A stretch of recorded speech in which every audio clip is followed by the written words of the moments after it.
हमारी शादी को 5 साल हो गए थे, पर मैं उसे एक बच्चा ना दे सकी। रोज लोगों के ताने सुनती रहती थी। फिर एक दिन मैं अपने शौहर के पाँव में बैठ गई कि प्लीज वो एक और शादी कर ले, पर वो नहीं मान रहा था। फिर मैंने अपनी कसम दी। पहले बहुत रोया, फिर मान गया। हमारा ये फैसला सुनकर सब बहुत खुश हो गए। और फिर शादी का वक्त आ गया। उसको तैयार किया, दूल्हा बनाया, और सबसे ज्यादा खुश भी मैं ही नजर आ रही थी। उसकी शादी वाली रात आज भी मुझे याद है। रात से सुबह तक उसके कमरे के बाहर जमीन पर बैठी रही। वो रात बहुत ही लंबी थी। मुझे बहुत दर्द था, पर आंसू एक भी नहीं था।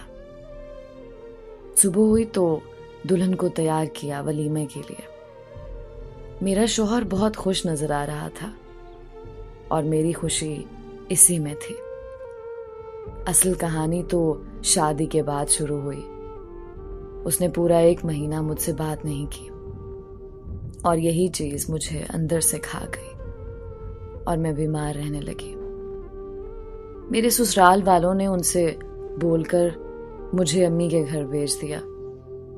1 साल तक खबर ही ना ली कि मैं किस हाल में हूं, जिंदा हूं या मर गई हूं। वो 1 साल कयामत की तरह गुजरा।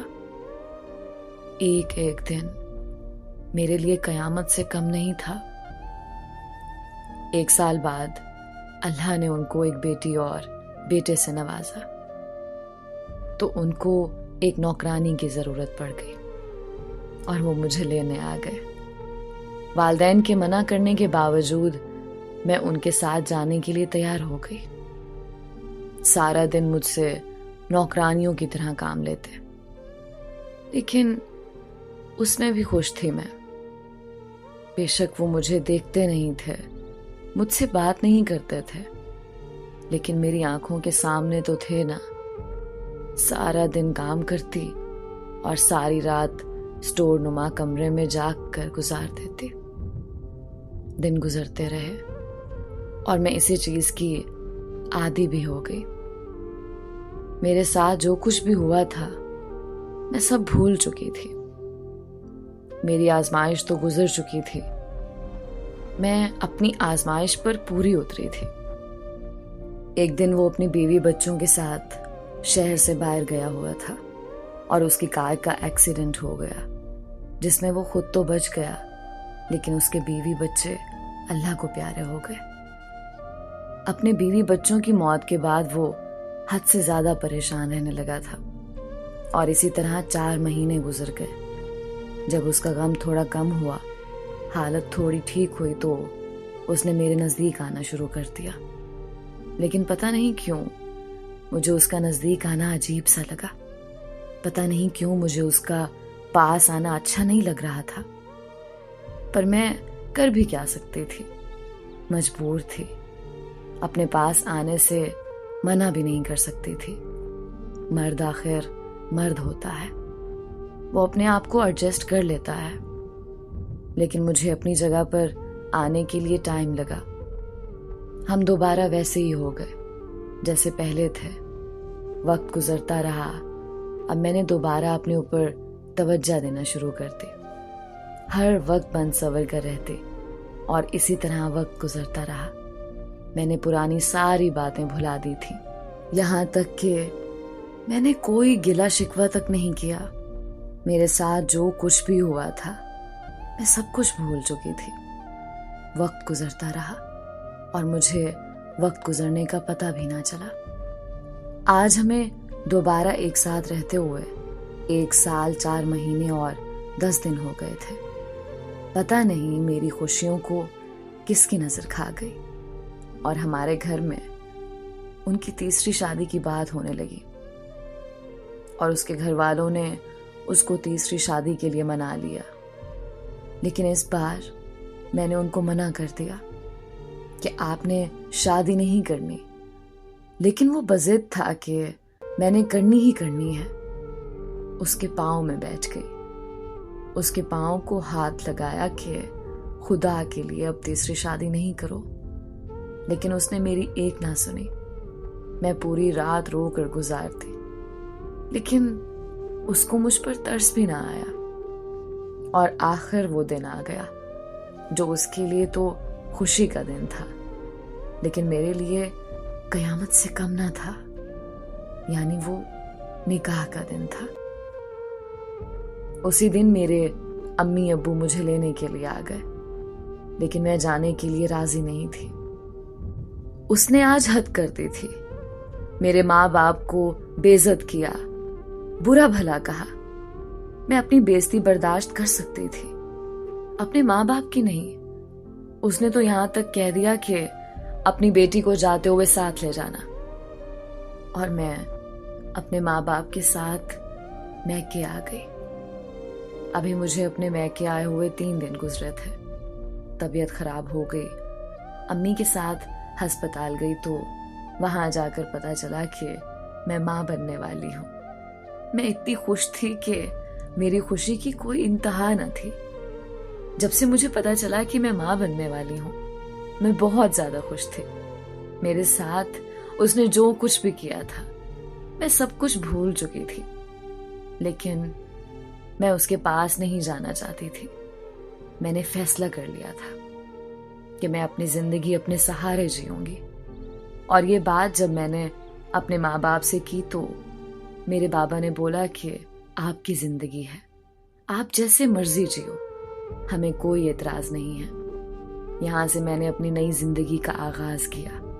मैंने बाप और भाइयों से मशवरा करके नौकरी करनी चाहिए। तो मेरे भाइयों ने बोला कि हम मर गए हैं क्या। आखिरकार वो मेरी जिद के सामने हार गए और उन्होंने इजाजत दी कि मैं नौकरी कर लूं, बल्कि मेरे साथ कोशिश करके मुझे एक सरकारी स्कूल में टीचर लगवा दिया, जो मेरे घर से 5 मिनट की मुसाफत पर था। ये सारे काम इतनी जल्दी हुए कि मुझे पता ही ना चला कि मेरे अल्लाह ने मेरे लिए सब कुछ आसान कर दिया। मैं माँ बनने वाली हूँ। जब ये बात उन तक पहुंची तो मुझे लेने के लिए आ गए। मैंने साथ जाने से साफ इनकार कर दिया और अपने कमरे में चली गई। आज मेरे दिल में उनके लिए कोई जगह नहीं थी, क्योंकि वो मेरे लिए नहीं आया था, बल्कि अपने बच्चे के लिए आया था। और मैंने उसी बच्चे के लिए इतना बड़ा फैसला लिया था कि मैं अकेली रहूंगी, मुझे उसका साथ नहीं चाहिए। वक्त गुजरता रहा। मुझे आज भी याद है वो 10 बार मेरे घर आया मुझे लेने, मेरी मिन्नतें की, मेरे माँ बाप की मिन्नतें की। लेकिन मैं अपने फैसले पर कायम रही, क्योंकि मैं फैसला कर चुकी थी कि मैं उसके साथ नहीं रहूंगी। फिर वो दिन आ गया कि अल्लाह ताला ने मुझे एक बेटे से नवाजा, जिसका नाम मैंने शाहजैन रखा। शाहजैन बहुत ही प्यारा था, मेरी दुनिया जहान था। शाहजैन की पैदाइश पर वो आया था और मैंने अपने बेटे को देखने तक नहीं दिया उसको, यहां तक कि मेरे पाँव में गिर गया कि सिर्फ एक बार मुझे अपना बेटा देख लेने दो। लेकिन मुझे वो वक्त याद आया था जब मैं उसके पाँव में गिरी थी, उसके पाँव को हाथ लगाया था कि तीसरी शादी मत करो। उस वक्त उसने मुझको बेइज्जत किया था पूरे खानदान के सामने, मेरे माँ बाप को जलील और रुस्वा किया था अपने पूरे खानदान के सामने। तो मैं कैसे देखने देती अपने बेटे का चेहरा।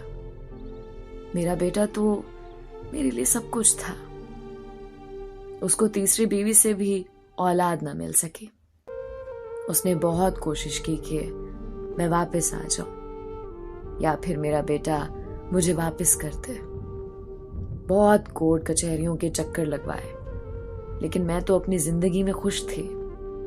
मेरे भाइयों ने मुझे अच्छा सा घर बना के दिया और मेरे बाबा और भाइयों ने मुझे जायदाद से बराबर हिस्सा दिया, जो कि मैंने लेने से साफ इनकार कर दिया, क्योंकि मुझे जमीन जायदाद नहीं, अपने भाई प्यारे थे। वो मेरी हर ज़रूरत का ख्याल रखते थे। भाइयों ने मुझे समझाया और शहर के मरकज़ में जो हमारी 8 दुकानें थीं वो मेरे नाम कर दी। मुझे उनके फैसले का एहतराम करना पड़ा। आज इस बात को 34 साल हो गए हैं और मैं अपनी ज़िंदगी से खुश हूँ। शाहज़ैन भी मेरा फर्माबरदार है। अल्लाह का दिया सब कुछ है, किसी चीज़ की कमी नहीं है। लेकिन मैं कभी कभी सोचती हूँ कि अगर मैं उसके साथ चली जाती तो पता नहीं मेरी ज़िंदगी कैसी होती। क्या पता मैं इतनी खुश रह पाती या नहीं।